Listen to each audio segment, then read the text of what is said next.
लौट कर नहीं आए और ना ही कुछ खबर दी। मेरे हिसाब से तो उनको कल ही लौट कर आ जाना चाहिए था, वरना आज आ जाने में कुछ संदेह ही नहीं था। किंतु मुझे तो आज का दिन भी खाली जाता हुआ प्रतीत होता है। कुछ समझ में नहीं आता कि क्या कारण है। मालूम नहीं श्रृंगी ऋषि जी उनको मिले भी या नहीं। यदि मिल भी गए तो उन्होंने यहां आना स्वीकार किया या नहीं। असल में मुझे खुद ही जाना चाहिए था। मैंने बहुत बड़ी गलती की और सख्त गलती की, जो मंत्री जी को भेज दिया। खैर, अब भी मुनासिब है कि खुद चलने की तैयारी करता हूं। इससे दो लाभ होंगे। एक तो सफर में मन लगा रहेगा और हर घड़ी के इंतजार से छुटकारा होगा। दूसरे, श्रृंगी जी का यह शिकायत न रहेगी कि खुद न आए और मंत्री जी को भेज दिया। यदि मैं उस तरह चल दिया और वह यहां आ गए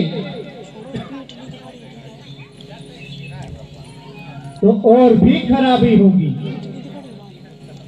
एक गलती को तो मैं अब तक पछता रहा हूं और गलती पर गलती करने लगा तो संभव है कि श्रृंगी जी मुझे यहां ना पाकर वापिस हो जाएं और सारा बना बनाया काम बिगड़ जाए। वो सन्यासी हैं, किसी की उन्हें क्या परवाह।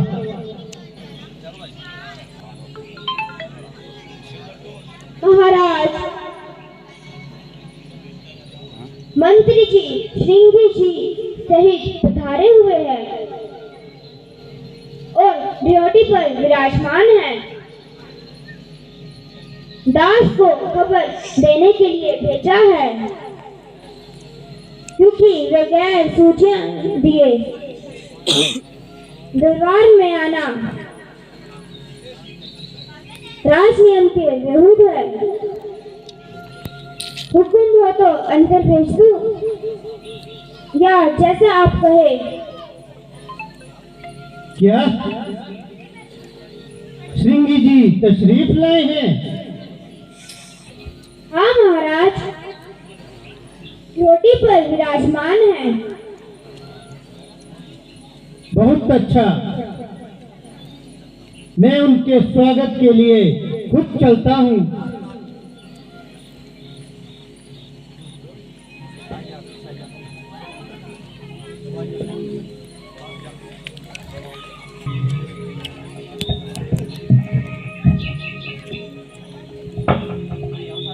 ऋषिवर प्रणाम। प्रणाम गुरुजी।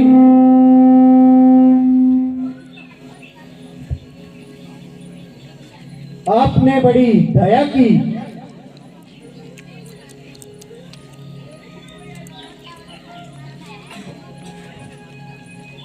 जो इस स्थान को पवित्र किया। कई दिनों से आपके दर्शन करने की अभिलाषा है और मुझको पूर्ण आशा थी कि आप मेरी प्रार्थना को मंजूर फरमाएंगे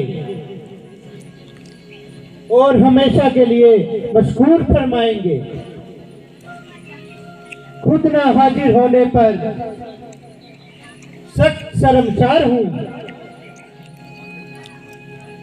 और इसके लिए माफी का मस्तगार हूं। चलिए दरबार को सुशोभित कीजिए और सारे दरबारियों को दर्शन दीजिए। कुछ देर आराम करने से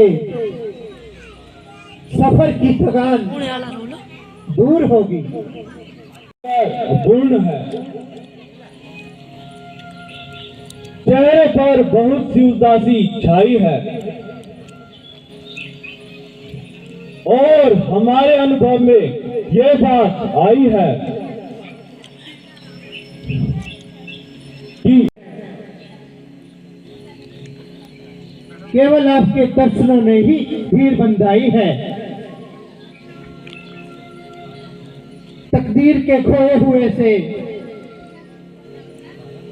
सताया हूं और दुखी होकर आपके शरण में आया हूं। ना जाने किस्मत क्यों बेच पड़ी है जो इस कदर सताने पर अड़ी है। यदि हो सकता है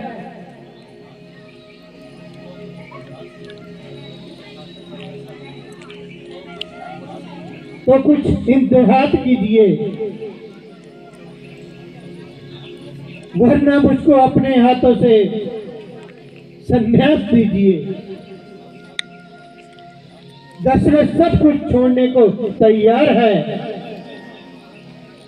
केवल आपकी आज्ञा का इंतजार है।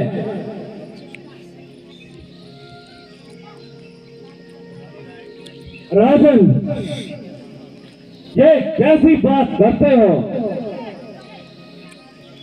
तुम्हारे ये उल्टे सीधे फितरे मेरी समझ में नहीं आते। ये पहेलियां किसी और समय के लिए रखना। व्यर्थ समय खोने से क्या फायदा?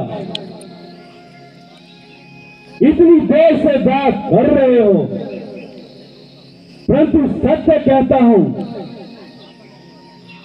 मेरे हाथ पल्ले कुछ नहीं पड़ा। प्रसाद दे देना। आखिर समझदार और दाना हो, जरा तबीयत को ठीक करो और चित्त को टिकाओ। यदि भी आप पर कोई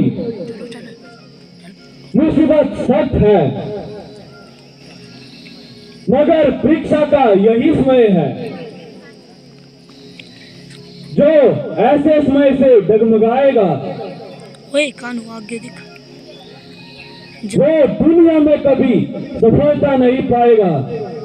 जनता साइड दिख ओए। इसलिए पहले बात को तोलो और फिर मुख से बोलो।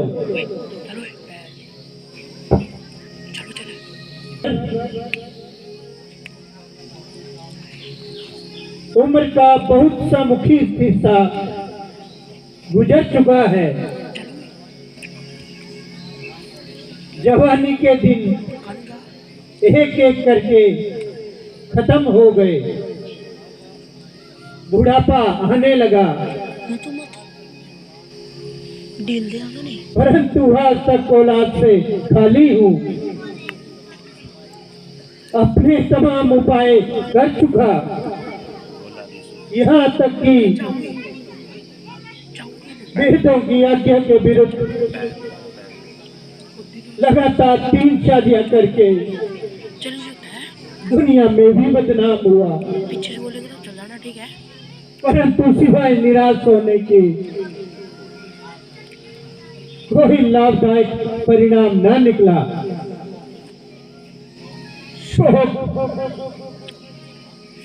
रघुकुल की समाप्ति के दिन नजदीक आ रहे हैं। अब थोड़े दिन की ही मेहमान है।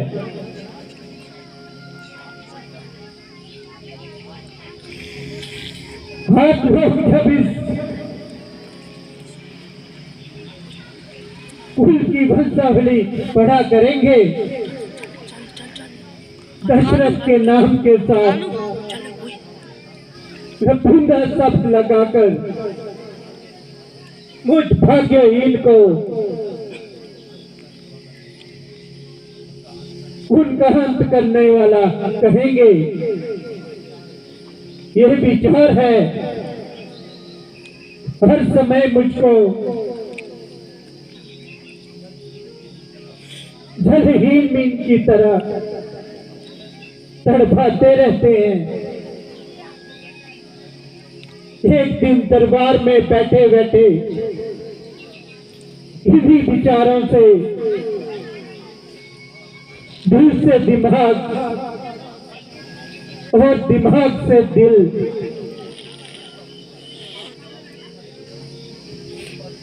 दिल पर उतार चढ़ाव से उतर के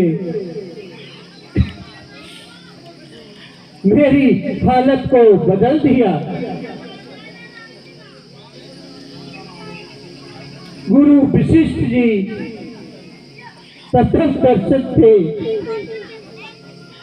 से उदासी का कारण पूछ लिया। मैंने असली हाल बता डाला। बातों ही बातों में आपका शुभ जिक्र भी आ गया। आपको तकलीफ दी जाए और एक यज्ञ रचाया जाए। मेरा सौभाग्य है कि आप भी यहाँ आप पधारे। कृपा करके पुत्रष्टि यज्ञ कर मुझे कृतज्ञ कीजिए।